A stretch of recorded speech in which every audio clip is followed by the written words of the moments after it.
What if everything you need to transform your life is already around you, waiting for you to notice it?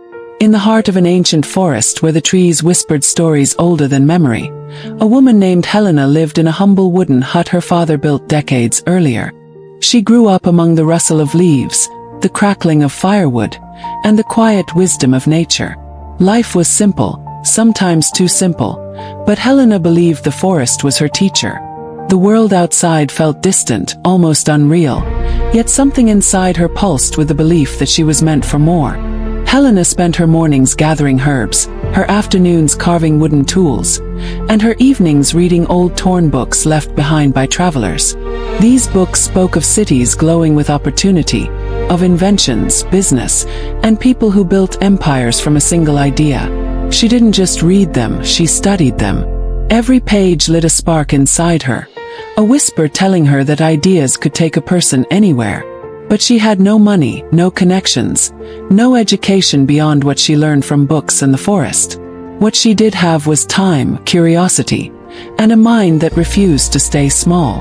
One evening, while grinding herbs into oil, she asked herself the question that would change her life. What if everything I've learned here can become something valuable out there?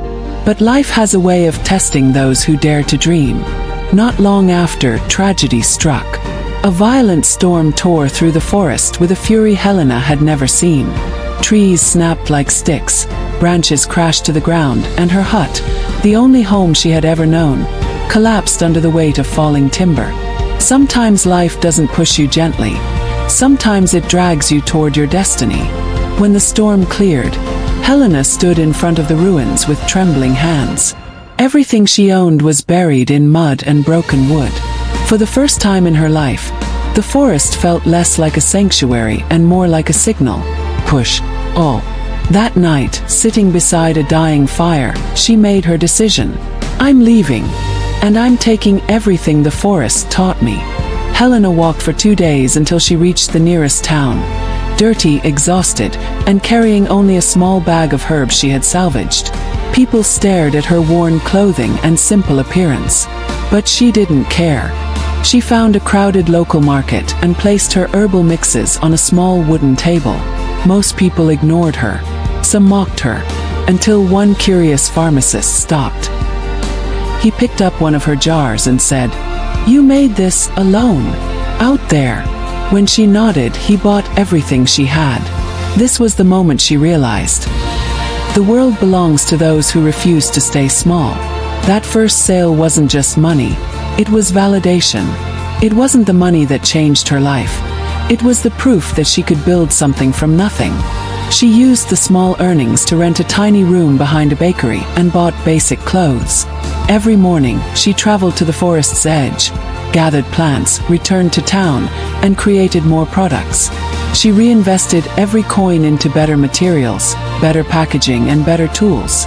She taught herself branding, pricing, and negotiation by observing local business owners. Soon, Helena created her first real product line. Forest-inspired oils, soaps, balms, and teas. People didn't just buy them. They admired her consistency, her discipline, and her quiet confidence. Every product she made carried a piece of the forest, but every step forward carried a piece of her courage. Months passed, and Helena transformed. She no longer looked like the shy woman who emerged from the woods. Her posture straightened. Her voice grew steady. Her ideas grew even bigger. She wasn't trying to fit into the city. She was becoming the future version of herself. Her products reached city shelves. Her name spread. Customers traveled miles to meet the mysterious forest woman, who made natural remedies that actually worked. And for the first time, people didn't look at her with confusion. They looked at her with respect. One afternoon, Helena received an invitation from a major investor. A meeting in a tall glass building in the heart of the city. When she walked through the doors, the marble floors reflected a woman she barely recognized. An elegant, confident entrepreneur shaped by resilience. For a moment, she felt a flicker of fear. Memories of her old life, the mud paths, the silence, the solitude. From dirt paths to marble floors. This is what happens when you refuse to let your past limit your vision. In the meeting, Helena spoke clearly. My brand is inspired by survival, simplicity, and sustainability. Nature solved problems long before humans did. I just listened. The investor leaned back and smiled. You didn't build a business, he said. You built a story. And people will buy that. Helena secured her first partnership. Her business expanded beyond her imagination. She trained rural women, opened workshops, and created opportunities for people just like her. People who only needed a chance to think bigger. Years later, she returned to the forest. The trees swayed gently, as if greeting her. She placed her hand on the trunk of an old oak and whispered, "Thank you for giving me ideas bigger than myself." The forest taught her survival. The city taught her scale. But her mind, that taught her everything. Helena didn't escape the forest. She carried it with her, in her business, in her strength, and in her vision. Because when she dared to think big, her world became big.